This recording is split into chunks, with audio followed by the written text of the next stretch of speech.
just start off with just telling. Yeah, early this morning there was a report of an explosion. Explosive device somehow was used apparently to breach the residential building that's behind us, across from the school. City departments, police and fire, emergency services, fire marshal's office have been on scene all night. Residents, the 20 plus that live in the building, have been evacuated, and in the perimeter of over 150 residents were also evacuated, given the opportunity to come and stay at Gerald D. Johnson School. The update is, and the chief can comment on this, they believe they have a person of interest as to what may or may not have happened with the breach of the building, the use of, and maybe the creation of an explosive device. The takeaways at this point, early morning, are that no one's been injured. People have been displaced. Our law enforcement is combing the building, as with the bomb squad and canines, to make sure that it is safe for residents to return. That should be happening early this morning. And we'll look forward not only to police action, but also the fire department in conjunction with other law enforcement to find out exactly what happened and to follow up on maybe a person of interest.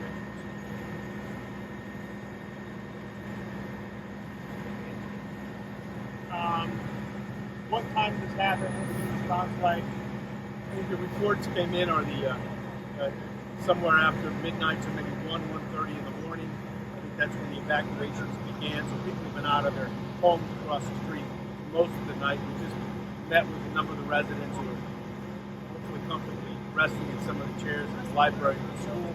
We want to make a point too, although a school, Gerald D. Johnson School, which is a middle school here in the city of Bridgeport, elementary school, there's no bomb threat, no bomb explosions at the school.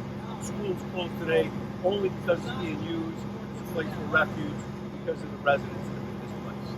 And I think the fire marshal said something about this earlier, but was the nature of the device an explosive or device, or what exactly? Yeah, I'm going to let the police chief comment on that, and the fire department.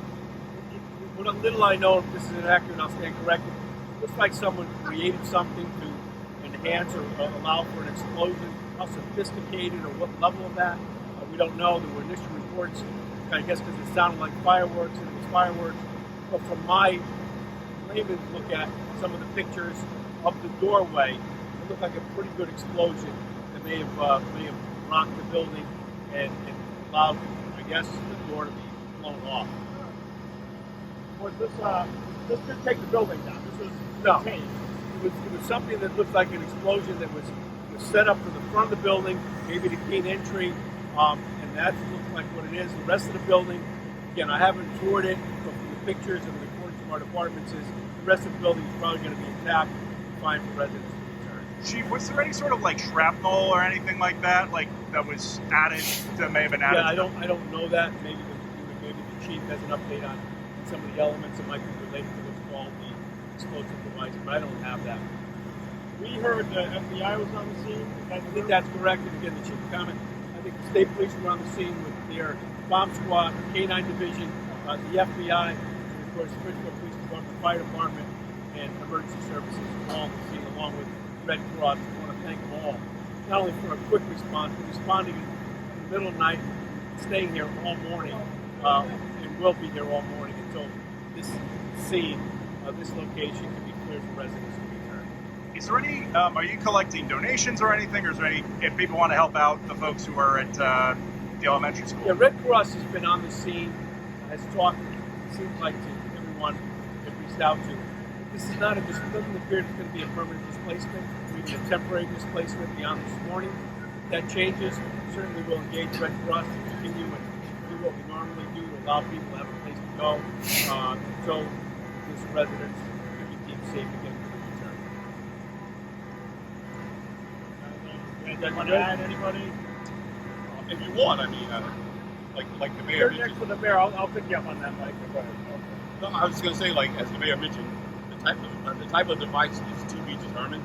We're trying to figure out what type of device it was, and I want to thank all the responders who responded and our partners who came out from the state and the federal authorities to help us try to determine what the cause of this was.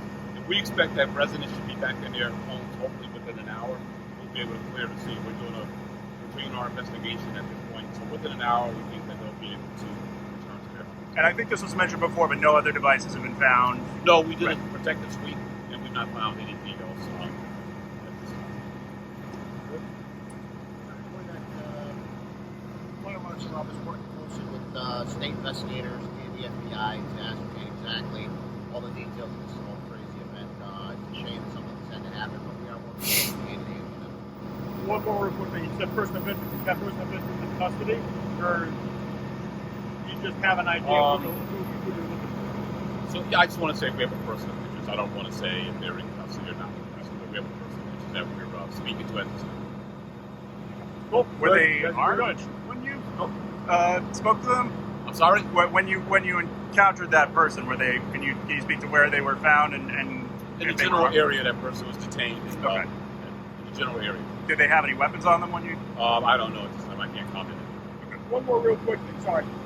Is this something that could have been accidental, or is this something that? I don't believe it was accidental. Good. Awesome. Thank you. I just want to say that our departments made sure that they were effective and efficient in the process. We've spoken to some of the families, both in and outside of school right now, who are eager to get back into their homes, but are grateful that they did have somewhere to shelter and to place too. I think the responsibility ensuring that families and children had somewhere to be in the middle of the night was the biggest priority, and I want to thank the fire and the police department for ensuring that for them. And as we continue, there is going to be some further investigation, and I know that the chief and our detective bureau has been very successful lately in solving issues within the city. You're going to make sure that that happens for the sake of the greater Bridgeport.